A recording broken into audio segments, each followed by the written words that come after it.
Good afternoon, everyone, and a really warm welcome to everyone that's joining us this afternoon. It's nice to see some familiar names and some new names on the call. My name is Natalie, and I am one of the co-founders of Women Empowering Defence. And I'm really delighted this afternoon to welcome back Becca Meadows, an expert in nutrition and leadership coaching, who will do this session for us on what every female leader needs to know about nutrition. Before we get going, if we can just keep cameras off and mics on mute unless you are asking a question to Rebecca. And for those joining us for the first time, just to point out that this session is being recorded and it will be made available for playback in the coming weeks. So just keep an eye out on our social channels for that release. But Becca, thanks so much once again for joining us this afternoon. I will hand over to you to get going. Thank you. Brilliant. Thank you so much, Natalie. And welcome everyone today to our hour-long presentation on, well, discussion, hopefully more than a presentation, because we're going to keep this really kind of working both ways. What every female leader needs to know about nutrition.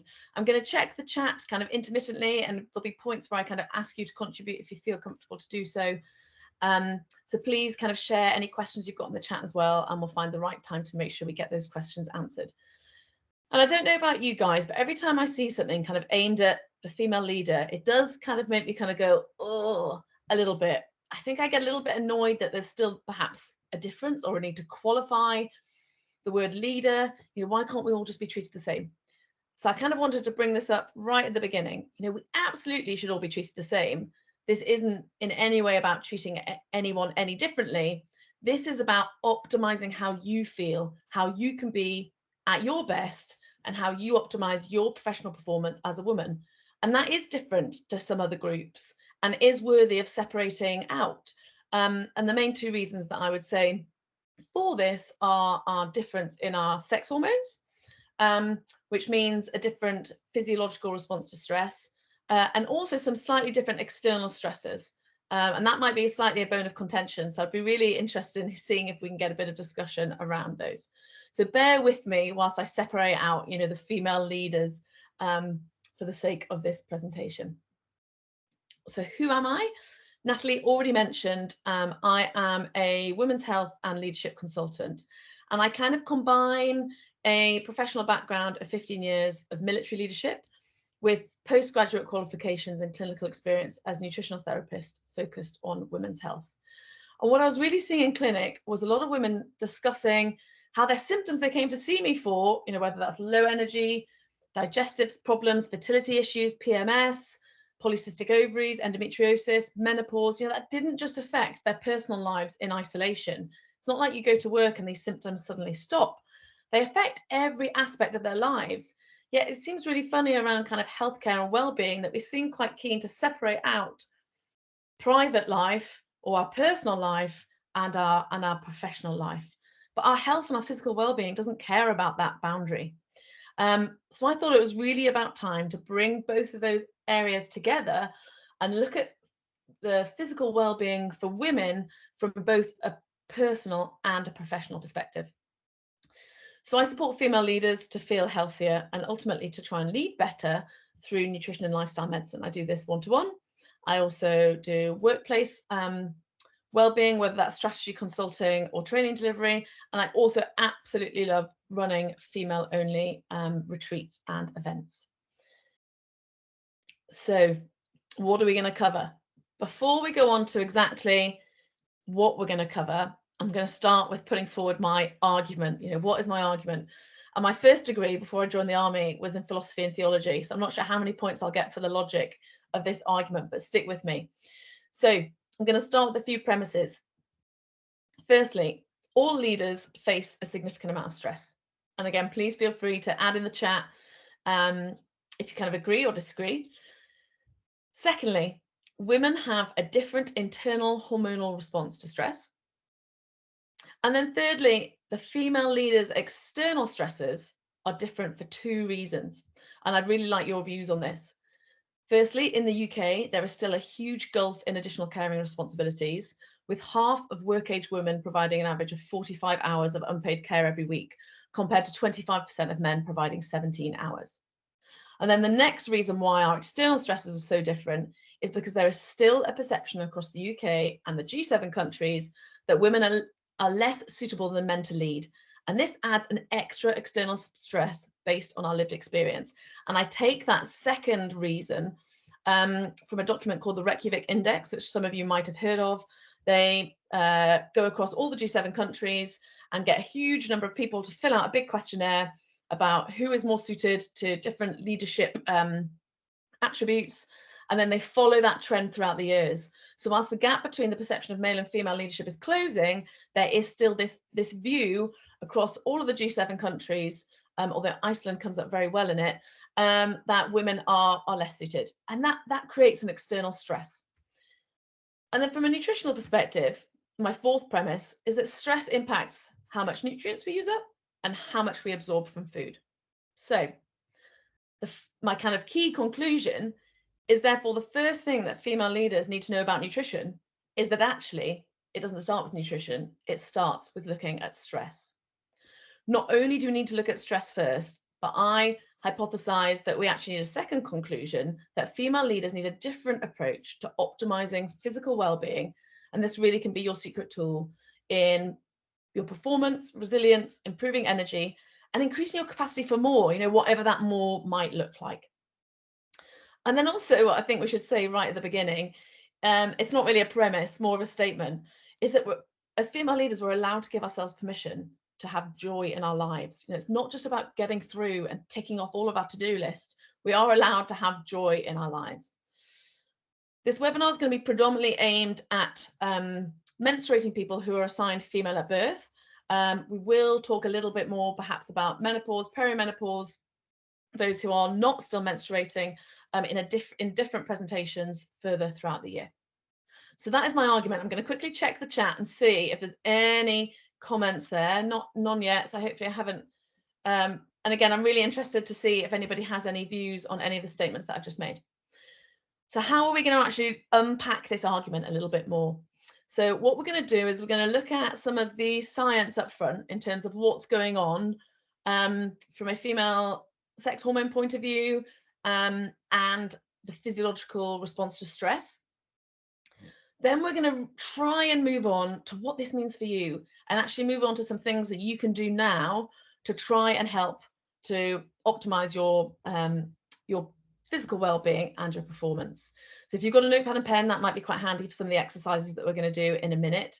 And we're going to really focus on stress first and do a few little activities around stress before we then move on to nutrition at the end. I say right at the beginning, and I'm very upfront, that I'm not a doctor. I can't treat or diagnose or offer any medical advice. I use nutrition and lifestyle medicine alongside leadership coaching to optimize health, but work alongside other healthcare professionals for a more integrative approach. And if there's any questions that are asked today that I think are outside of my scope of practice, I'll make sure I say so and refer you to the best port of call to get the best advice. Those of you who watched my previous chat with Women Empowering Defence on balancing hormones or getting your hormones in harmony will recognize this slide. Again, why are we picking on female leaders? And there's two slides that I'm going to show you that I use at the beginning of all my presentations around female leadership. If I haven't already convinced you that there's a difference and a reason why in some cases we need to split ourselves out, hopefully this will help with that argument. It's not that we're broken. It's not there's something wrong with us. It's not there's something we must change about ourselves. It's more about just understanding what's going on in our body so we can optimize it. And we're not necessarily more stressed than other groups. It's about different stresses. So let's have a look at what men's hormones are doing throughout their life cycle, men's sex hormones, so predominantly testosterone. Don't worry about the fact that there are 5 different lines. Just look at the general shape here of testosterone through a man's life. And you can see that the curve peaks around puberty, and then it's kind of steady with a slight decline. But for the working years, when a man is going to be in a leadership position, so say late 20s through to mid 60s, that's relatively steady. Now wait for it. Ta-da! Now look at the female equivalent. And this is looking at the 2 dominant sex hormones, estradiol, which is the most potent form of estrogen, and also progesterone. So again, look at when we're likely to be in leadership positions. I appreciate the age isn't along the bottom here, but it's probably going to be from the middle of our reproductive years, roughly through perimenopause and into post-menopause. Although it's not as erratic as we are led to believe, it is very different to the male hormonal picture that I just showed. And instead of thinking as this as a weakness, or again, as that kind of the word erratic has quite a negative connotation, it's thinking about the fact that our hormones are ever changing. So the first key point is that we can't fight these hormones. Get to know them, embrace them, and understand their role in your body. They're always ebbing and flowing whilst we're in these leadership roles. And that isn't weakness, it's life. And it has a real impact on how we feel under pressure, how we respond to pressure, and how we respond to stress. I'm not going to focus in on this session on the particular roles of estrogen and progesterone, but you can look back at my previous session for Women Empowering Defense, which is on YouTube, entitled I think it's Hormones in Harmony. Okay, so I'm about to get a little bit interactive, so brace yourselves. I know the first time that anyone puts anything in the chat box, it can feel a bit what I want you to do is really give yourself permission over the next kind of 50 minutes to hone into how you feel, so that you can really pick out the bits that are really relevant to you from this presentation. And as I'm talking, I want to see if some of these symptoms I'm about to read out, might resonate with you. Are you feeling the physical symptoms of stress? And why is it really important for us to do this at the beginning? Because as female leaders, I believe we normalize a lot of these symptoms of stress as what success looks like. We're always on the go. We're high achievers. We've been told we can excel in everything because we don't want to let anyone down, because we take on everything and juggle 1,000 things at once, because we want to reach our full potential and we know that we are capable of so much more. But there are some telltale signs that you might be seeing some of the physical manifestations of this. So again, either keep this and just jot it down yourself, or if you feel like you want to share, then that would be really appreciated. So some of the telltale signs, I'll just read through them now. Brain fog, anxiety, catastrophizing, uncomfortable resting, having to be doing something, always having to be doing something. Sensory overwhelm, that's one that I know I particularly get. Always rushing. Night blindness, interestingly, thinking that everyone's driving with their full beams on at night. They're not, it's your pupils being dilated. That really annoying twitchy eye.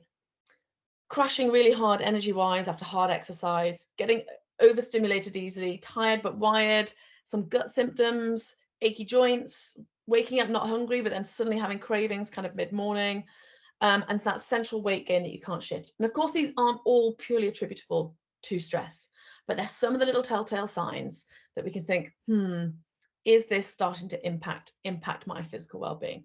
And again, if anybody wants to share anything, then please feel free to do so.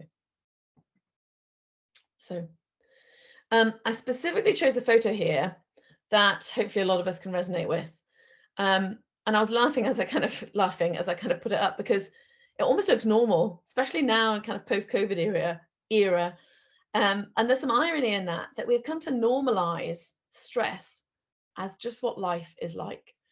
And many of you might think, I didn't come here to hear about stress. I want to know about nutrition, but really bear with me, because the two are so inextricably linked.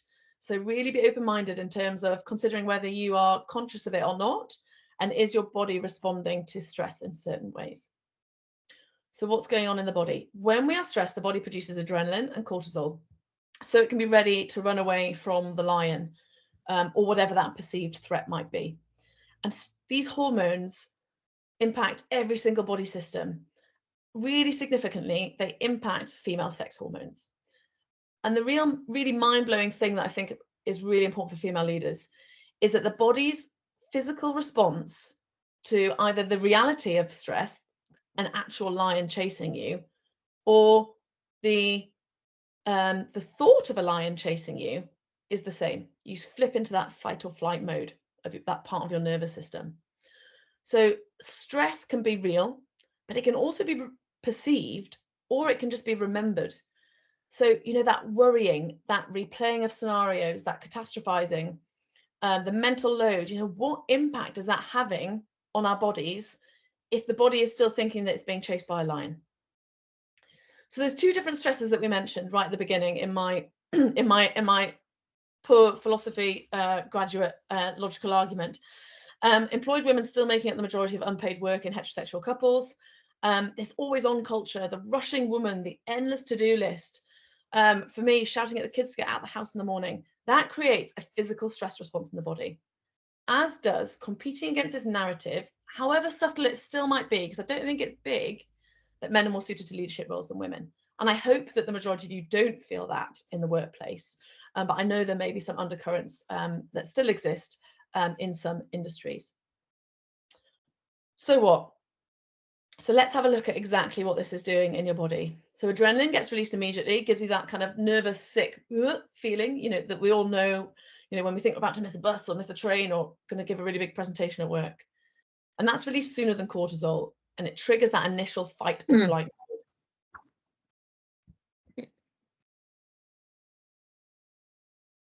Sorry, I thought someone might have a comment there. I was just quickly flicking to the chat.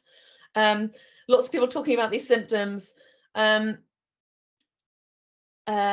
so I'm glad that those symptoms resonate with you guys. You know, and they absolutely resonate with me as well. I'm not by any means sitting here saying that I'm perfect or that I've got it all answered, but I think it's really important that we are aware of those symptoms that we normalize actually are our body kind of telling us something.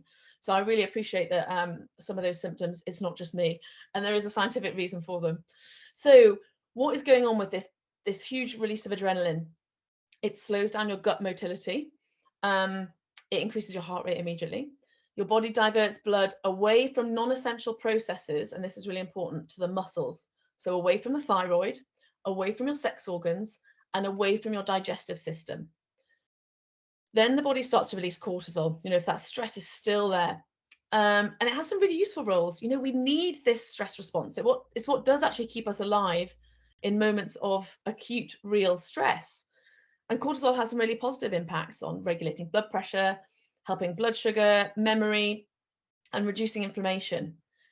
However, it's this constant drip, drip, drip of our stress hormones, adrenaline and cortisol, rather than switching on and then lying, going away, switching off into rest and digest mode.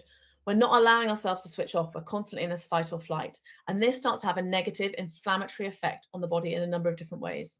It's been associated with mental health disorders and depression, trouble falling and staying asleep, can impact cholesterol levels in blood and heart problems. And it's really inflammatory. And you might see that in joint pain, gut problems, in your skin.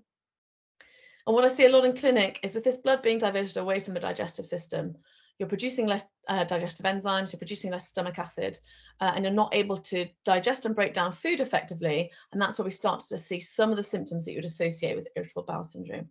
This central fat, the central adiposity, the weight gain that you get around your middle that you just can't shift. Some people call it stress belly. Blood sugar dysregulation, your immune system actually becomes heightened. So we start to see some autoimmune issues. Reduced thyroid function, sluggish, constipated, exhausted, thinning hair, really sensitive to cold is one of the symptoms.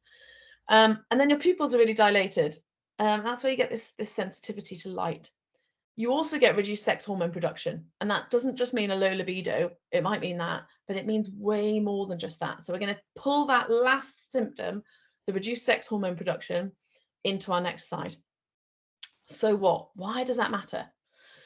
So funnily enough, in cavewoman days, a time of stress, you know, being hunted or no food, famine, is not an ideal time to conceive.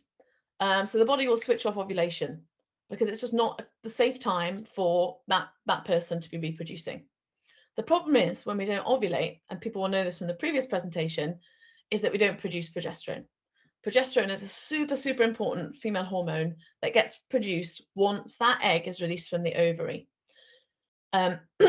Even if we do manage to ovulate in a period of stress, cortisol production, so producing those stress hormones, steals the building blocks away from making progesterone. So we don't get that lovely rise of progesterone in the second half of our cycle that we really, really need.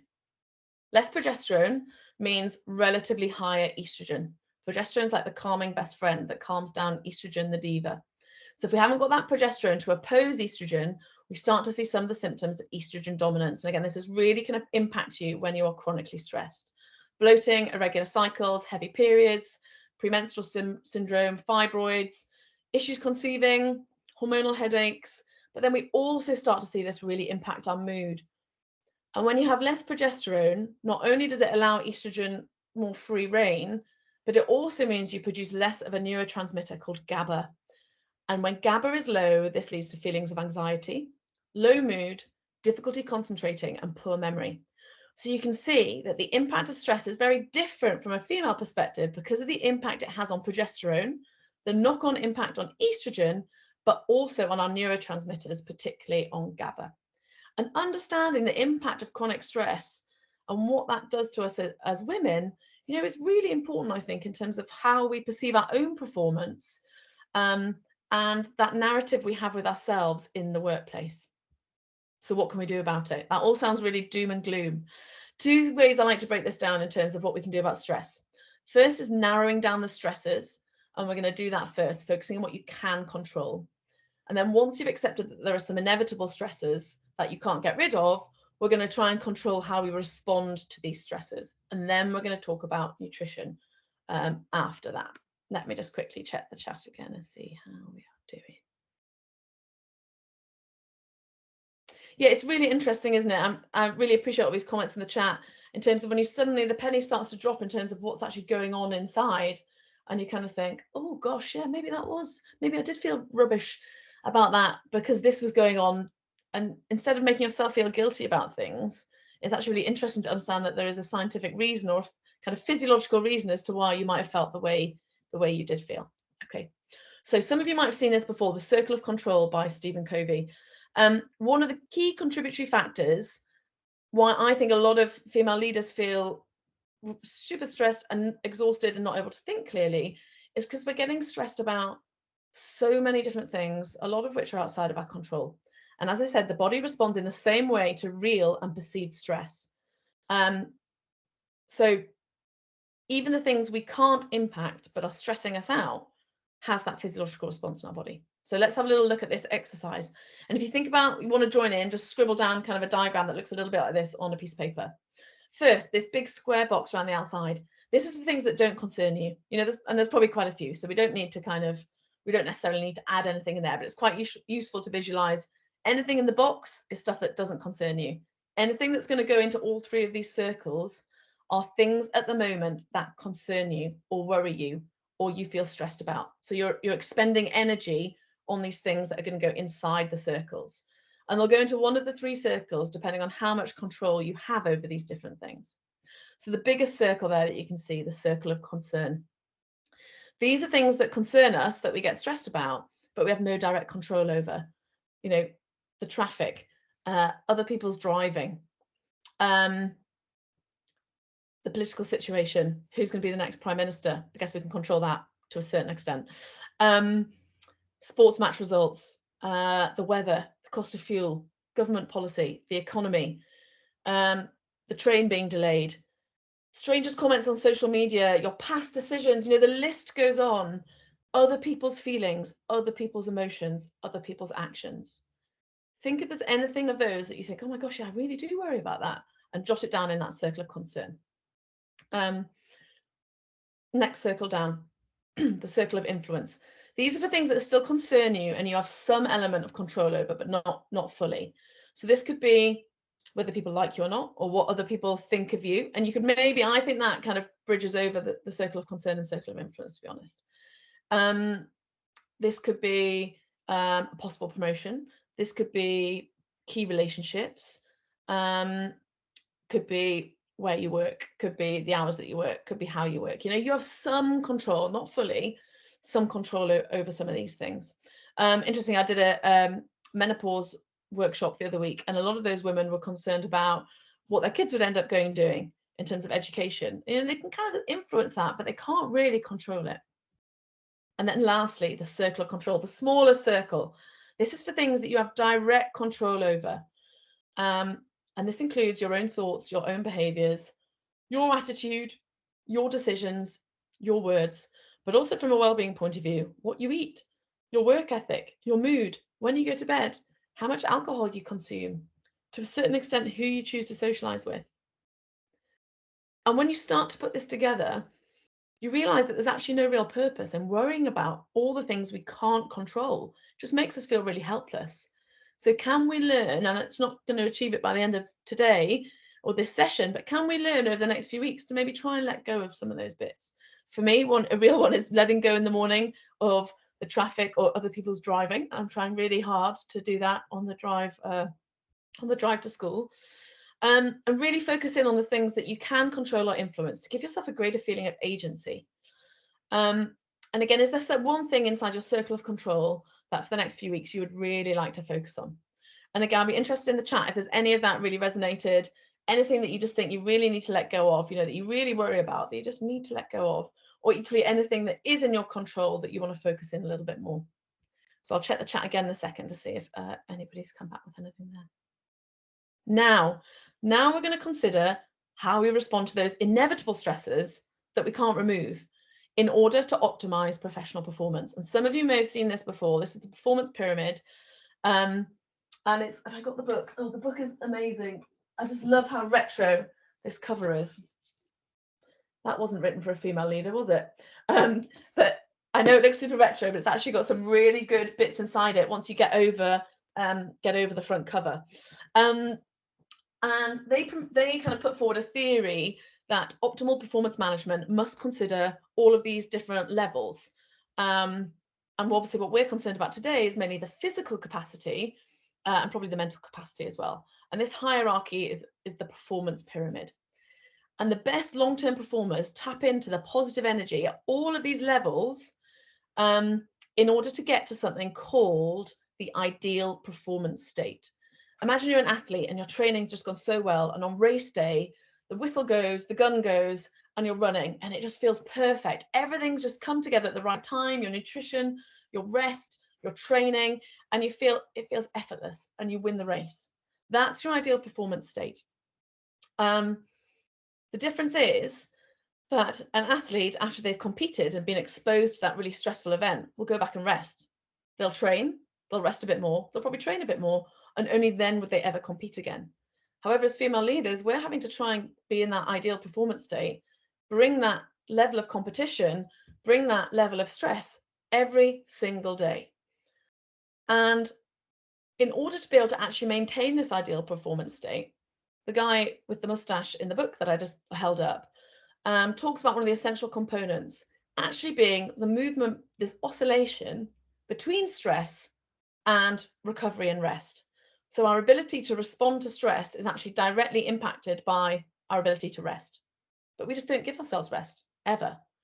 And he puts forward this theory that stress isn't the real issue. Stress is not the problem. It's the absence of recovery. Our body is really well conditioned to respond to stress. We just don't ever let it switch off into the rest and digest mode. We're always in fight or flight.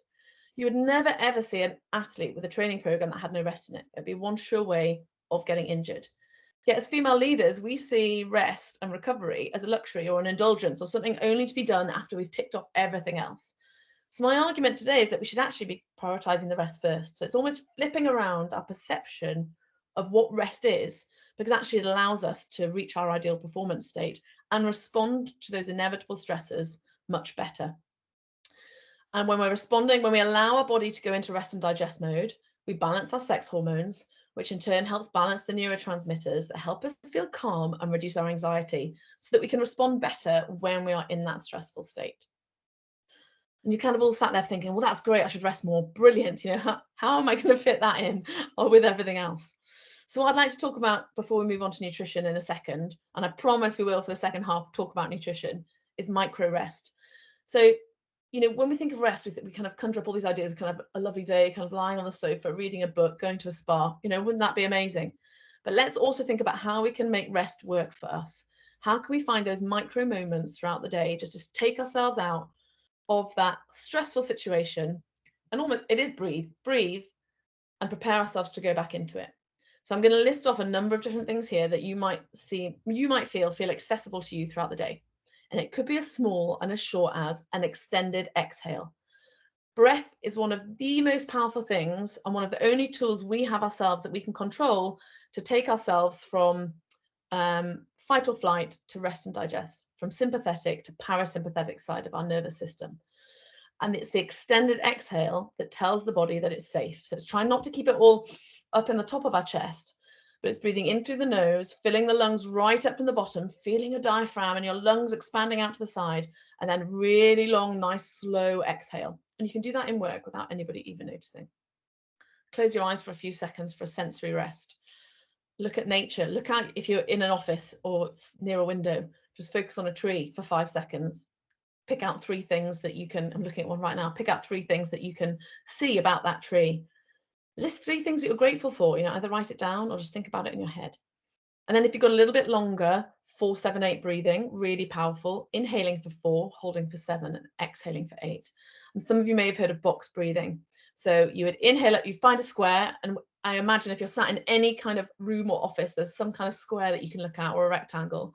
Inhale up one side, hold along the other side, exhale down one side and hold. You don't need to do the head tilt. I'm just using that to illustrate. But again, things that you can do without people even knowing that you are creating that moment of rest for your nervous system. How do people feel about some of those bits there? Any comments in the chat?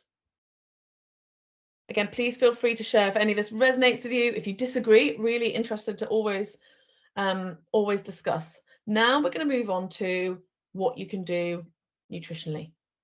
So we've obviously now, in the past half hour, completely nailed our response to stress. Done. Joking. No more worrying about the news. No more worrying about other people's actions. We've fitted in all these micro rests throughout the day, and our digestive system finally has enough blood flowing to it so that we can actually absorb effectively what we're eating. And food has the ability to further support us in managing our energy levels, in managing our stress response, inflammation, and also just helping to optimize hormone levels. So how do we translate this into something that you feel you can actually take away and do yourself? This is the Eat Well plate that you can see up in front of you here. And this one is specifically designed for those who might have kind of some digestive symptoms, including kind of bloating. If you have no digestive systems at all, the only digestive symptoms at all, you do have a digestive system. No digestive symptoms at all, this diagram would differ slightly in that it would be equal quarters rather than on this one, the whole grains and the carbohydrate portion just being that little bit less. So we need to look at our plate in a completely different way in order to optimize our resilience and our response to stress. And this really starts, and it's so different to how we've been brought up, or definitely how I was brought up, or how we eat kind of in a typical British diet. Half the plate is vegetables. And that is just something we're not used to. We normally put the carbohydrate on first. There's a little bit of meat or fish or something vegetarian, tofu, or some kind of soy product. And then there's maybe 1 or 2 little bits of veg, kind of little sorry for themselves veg on the side. We need to flip that around. So you plan your meal around a quarter of your plate, if not a little bit bigger, being a portion of lean protein. And the portion size, a good idea is to think about your palm. And that's every meal. That's including breakfast. And I'm going to talk about why protein is important in a minute. So that could be lean meat, it could be red meat, it could be fish, seafood, eggs, legumes to a certain extent, so all your pulses, and again, your soy, tofu, tempeh. Less than a quarter of your plate is your whole grain carbohydrate. So we're aiming for that to be kind of, I say, as brown as possible. So, brown rice, brown bread, potatoes still with the skins on, sweet potato, root veg, could be quinoa, could be couscous, but trying where possible to aim for the whole grain version, because again, it contains loads of nutrients that really help us in our response to stress. And half the plate is tasty, colourful vegetables that we actually want to eat, using dressings, using oils, using spices and herbs to make it not just a few bits of limp lettuce or a few frozen peas, but something we actually really, really want to eat. And let me flip back into the chat and see if anybody's breathing box. I'm really glad to know that the breathing exercises help so much. I find them really useful for kids as well, actually. I've got a 3-year-old and a 6-year-old, and I find especially the long exhale really useful at night time, or if they've just got themselves in a bit of a tiz. So really glad to hear that those breathing exercises have been helpful. So this plate, I will email through, there'll be a QR code at the end if you want me to email through any of these resources. It might ruin the kitchen decor, but this poster is actually a really useful one to have up on the fridge, or maybe put it on the work fridge. Just to remind you when you're plating up food, how to portion things out, because it just goes against what we've grown up with. Hormones are built from the food that we eat. And some of these tips will be similar to the hormone presentation of a few months ago. They don't like to be starved. They really don't like to be in a calorie deficit. And there's going to be 5 tips here specific to women. So firstly, iron. Men need about 8 milligrams, women need 16. We need double. We need double what men need when we are in our reproductive menstruating years. And we need even more than that when we're pregnant or when we're recovering postpartum. Iron is so essential for oxygen transport and energy production. Deficiency in iron, biggest symptoms probably going to be fatigue. You might feel quite pale. But equally, really annoyingly, heavy menstrual bleeding is also a symptom of low iron, which I just find a little bit counterintuitive. And so many of us are deficient, particularly in the advent of more plant-based eating, vegan and vegetarian diets. So my key point here is, if you're in any doubt, then go to the doctors and get tested. You know, iron is something that they would test quite routinely in a blood test, and it will give you a really clear answer as to what your iron levels look like. Where can we find it in food? There's 2 different sources. There's heme iron, which is the most absorbable form from animal products. And then there's non-heme iron, which is non-animal, which we can absorb, but to a lesser extent, because some of the other things that is found alongside it in the plants can impact the amount that we can absorb. So again, animal sources, all meats, but also looking at whole grain spinach and pulses. Vitamin C really aids absorption. So again, thinking about your citrus fruits, bell peppers, broccoli. Calcium blocks it. So again, if you're on a multivitamin, just have a little bit of a look. If it's got iron and calcium in, you probably want to maybe move to a different vitamin and take iron and calcium a few hours apart from each other. Embrace the fat. Gosh, I think this is one of the key, most damaging things that some diet companies that will remain nameless have created, this fear of fat amongst reproductive age women. Both estrogen and progesterone are fat-based hormones. We absolutely need fat. Please don't demonize it, and please don't cut it out, and please don't feel guilty for eating it. It comes in lots of different types. It does, and it can seem really confusing. The types we're looking for are unsaturated, either polyunsaturated, monounsaturated. So we're thinking oily fish. We're thinking, which around 2 portions a week. We're thinking avocados. We're thinking extra virgin olive oil. We're thinking about our nuts and seeds. So please, please, please don't cut out fat. Dairy products are also a really important source, not just of fat, but also our fat-soluble vitamins A, D, E, and K. Protein with every meal. You know, I mentioned a quarter of that plate being a lean portion of protein, that palm-sized protein with every meal. Protein is also really heavily involved in the building of our hormones, but also because our hormones are fat-based and they need to move around a water-based blood. You can remember going back to science, you drop some oil into some water, it doesn't move around too well. So the body has something called sex hormone binding globulin that's a protein. It's almost like a little vehicle that takes the sex hormones to where they need to be in the body. And that's protein based. We need protein, not only to make the hormones, but for them to get to where they need to get to. And then eating a wide range of fruit and vegetables, all different colors, not only to improve your vitamin intake, but really to maximize your fiber intake. And fiber is really important because it plays such an important role in our gut. We don't have the enzymes as humans to digest and break down fiber, but the bacteria in our gut do, and it's one of their main sources of energy. There is a number of bacteria. We're only really just starting to understand the extent to which our gut health impacts the rest of our health. And there's something in the gut that's just being explored at the moment called the estrobolome, and that's a group of bacteria that control the amount of estrogen that is circulating in the body. So obviously estrogen, when it's finished with, gets broken down in the liver, will come through the digestive system to be excreted. But again, that estrobolome can decide whether it's going to continue to allow that estrogen to be excreted or whether it's going to recirculate back in the body. So having a formed bowel movement every day to support correct estrogen levels and just to detoxify and get rid of all of those waste products is super, super important, particularly for women. And then focus on your cruciferous vegetables. I do go on about these a little bit too much. Broccoli, kale, cauliflower contains a really powerful compound called DIM, which helps the liver break down and detoxify all of these different hormones, not just the sex hormones, but also the stress hormones that we're going to be kind of pumping through and getting through at quite a rate when we're chronically stressed. And never let food be one of those additional things to get stressed about. Although it's inside your circle of control, think about it in terms of abundance, not what you're going to deny yourself, but what are you going to add to this food to make it support your physical well-being, but also your performance even more. Holly got a really good question in terms of protein at breakfast. I know eggs. Eggs, I have to say, is one of the go-to. Making scrambled eggs out of tofu, if you are particularly opposed to eggs.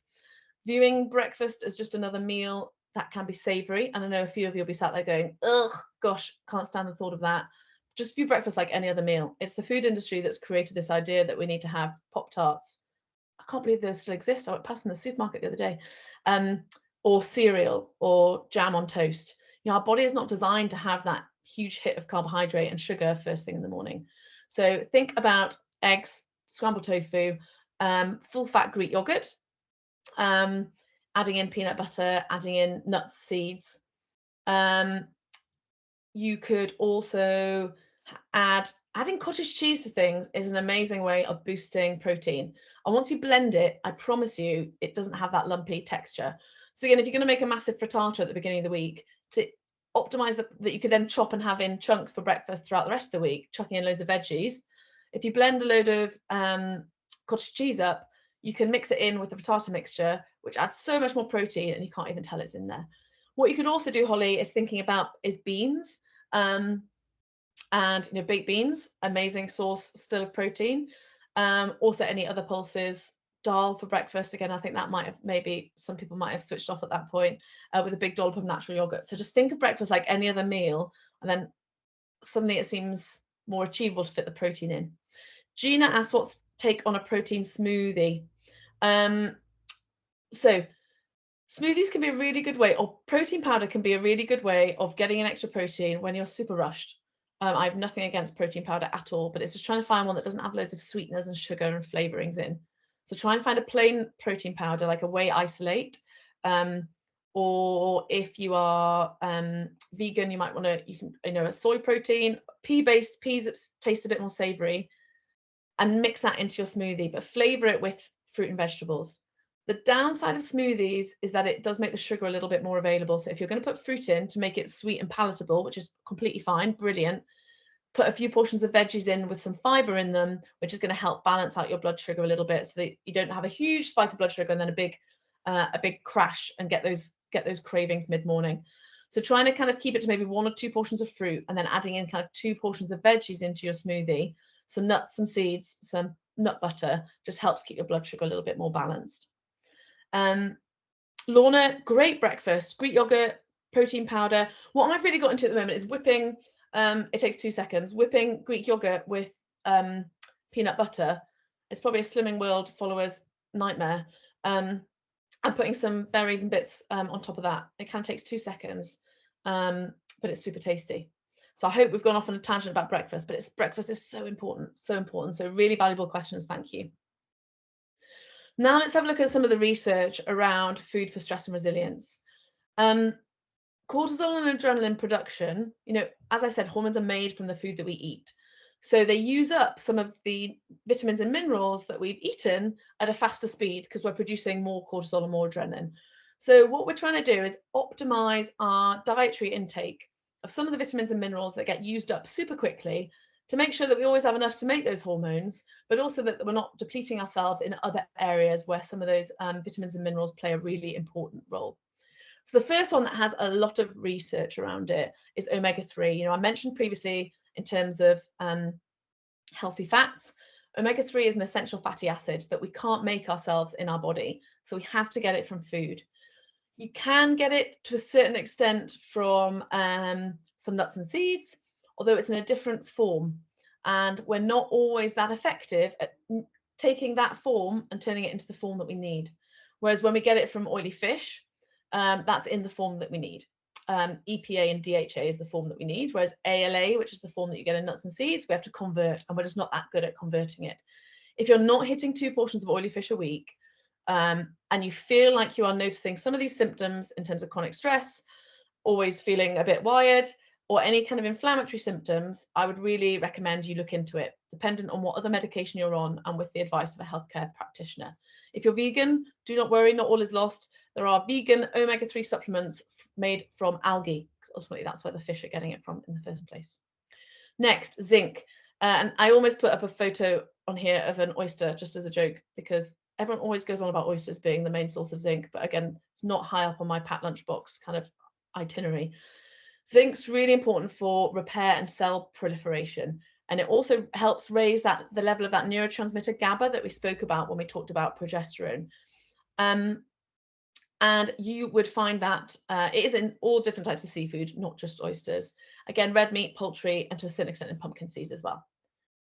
B vitamins, all of them are really important in terms of energy, but when we're looking specifically at stress hormones, B5 is the one that we really need the most to allow our adrenal glands, the glands on top of our kidneys that produce the cortisol and adrenaline, to recover from stress. It also supports liver function. So again, that detoxification pathway. And again, you can see there up on the slide, organ meats. I know they're not super trendy, but they are really nutrient dense. But also you get it in vegetables and nuts and seeds as well, and in dairy. Magnesium. This is known as as nature's tranquilizer. And there's some really interesting research around your magnesium status and how that's associated with perceived levels of stress. So the lower your magnesium status, the higher level of perceived stress. And again, that's just an association, no causation. We can't prove causation through that. Helps calm mood, also helps relax muscles, and it can also help with constipation as well. But magnesium comes in lots of different forms. So firstly, we'll be looking to get it from food. Spinach, fish, dark chocolate, brilliant. And our whole grains that we mentioned earlier. But you might want to also supplement. And if you do want to supplement, again, get the advice of a healthcare practitioner.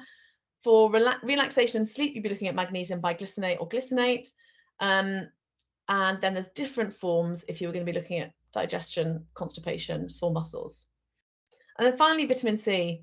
And this is one that you can get super easily. You know, those kind of effervescent tablets that you can get from the supermarket. They're great. They're really good. But also you can get it from food. It's a really powerful antioxidant. It lowers cortisol. And some studies have actually looked at using vitamin C to support mood and anxiety disorders as well. And in food, this is your citrus, your berries, peppers, and broccoli, as well as those effervescent supplements. But again, trying to look at food first.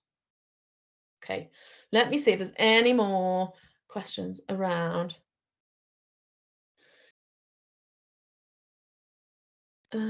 Fasting. Okay. So, Dawn, really interesting question. Fasting is super fashionable at the moment. My only slight concern about it is that there is still very limited research. A lot of the research is on animals, and we can't translate those results specifically into humans. And a lot of the research is done on men, which again, you can't translate, you can't pull across those results specifically to women either. For women who are of reproductive age and who feel that they may be quite stressed, not having breakfast or not having any food within an hour of waking actually causes an increase in your awakening cortisol response. So your cortisol spikes, because that's another mechanism the body has to try and get sugar into the blood out of the cells because you're not eating anything. So fasting might be a really useful tool. I think a lot of men respond quite well to it. A lot of menopausal women respond quite well to it. I disagree with some doctors who've written books about different stages of the menstrual cycle. I don't believe there's sufficient evidence to say yet that at certain stages of your cycle you should fast for 17 hours, but at other stages you should fast for 14.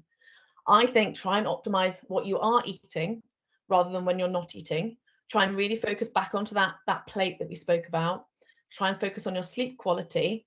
And if anything, move your dinner time, the last time you eat in the evening, a little bit earlier, so that you can have a natural overnight fast without having to skip breakfast. But it is really different an individual, and there might be some people there's 52 people on this call. There's probably a few of you that have found that intermittent fasting works really well for you. But don't just stick with it because it's popular and you think it should work for you. If you try it and it doesn't feel good, then don't do it.